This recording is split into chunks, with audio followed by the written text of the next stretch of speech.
नमस्कार। कार्तिक मास महात्म में 29वां अध्याय। राजा पृथु ने कहा, हे मुनिश्रेष्ठ, आपने कलह द्वारा मुक्ति पाए जाने का वृत्तांत मुझसे कहा, जिसे मैंने ध्यानपूर्वक सुना है। हे नारद जी, ये काम उन दो नदियों के प्रभाव से हुआ था। कृपया ये मुझे बताने की कृपा कीजिए।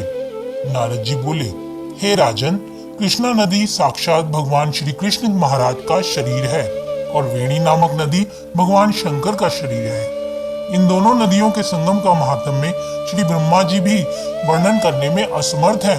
फिर भी आपने प्रश्न पूछा है, इसीलिए आपको इनकी उत्पत्ति का वृत्तांत सुनाता हूँ, तो ध्यान पूर्वक सुनिए। चाक्षुषु मनवंतर के आरंभ में ब्रह्मा जी ने सह पर्वत के शिखर पर यज्ञ करने का निश्चय किया। वे भगवान विष्णु, भगवान शंकर तथा समस्त देवताओं सहित यज्ञ की सामग्री लेकर उस पर्वत के शिखर पर गए। महर्षि भृगु आदि ऋषियों ने ब्रह्म मुहूर्त में उन्हें दीक्षा देने का विचार किया। तत्पश्चात भगवान विष्णु ने ब्रह्मा जी की भार्या त्वरा को बुलवाया। वह बड़ी धीमी गति से आ रही थी। इस बीच में भृगु जी ने भगवान विष्णु से पूछा, हे प्रभु, आपने त्वरा को शीघ्रता से बुलाया था, वह क्यों नहीं आई? ब्रह्म मुहूर्त निकल जाएगा। इस पर भगवान विष्णु बोले, यदि त्वरा यथा समय नहीं आती है तो आप गायत्री को ही स्त्री मानकर दीक्षा विधान कर दीजिएगा। क्या गायत्री पुण्य कर्म में ब्रह्मा जी की स्त्री नहीं हो सकती? नारद जी ने कहा, हे राजन, भगवान विष्णु की इस बात का समर्थन भगवान शंकर जी ने भी किया। यह बात सुनकर भृगु जी ने गायत्री को ही ब्रह्मा जी के दाईं ओर बिठाकर दीक्षा विद्या आरंभ कर दी। जिस समय ऋषि मंडल गायत्री को दीक्षा देने लगा, उसी समय त्वरा भी यज्ञ मंडल में आ पहुंची।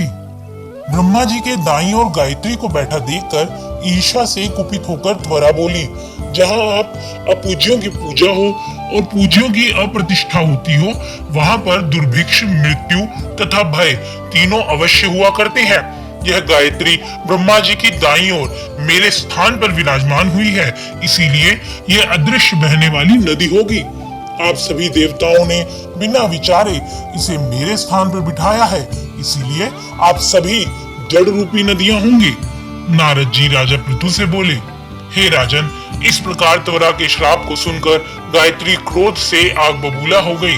देवताओं के मना करने पर भी उसने उठकर त्वरा को श्राप दे दिया।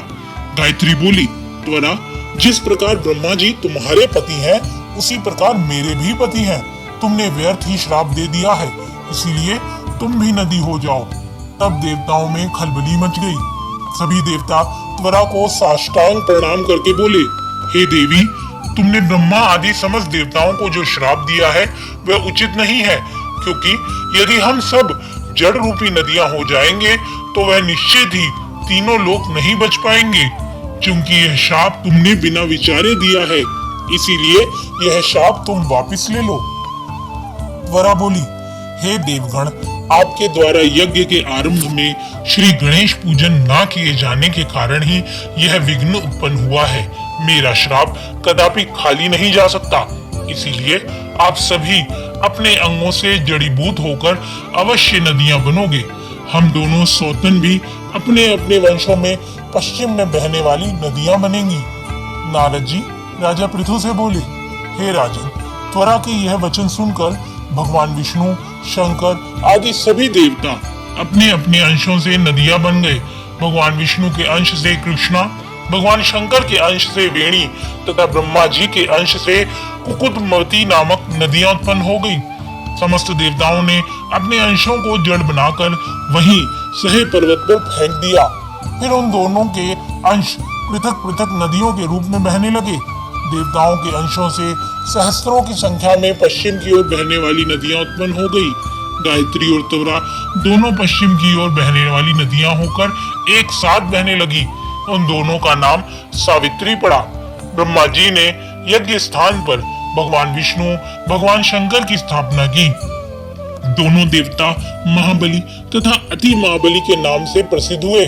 हे राजन, कृष्णा और वेणी नदी की उत्पत्ति का यह वर्णन जो भी मनुष्य सुनेगा या सुनाएगा, उसे नदियों के दर्शन और स्नान का फल प्राप्त होगा। कार्तिक मास महात्म्य में 29वां अध्याय समाप्त। धन्यवाद।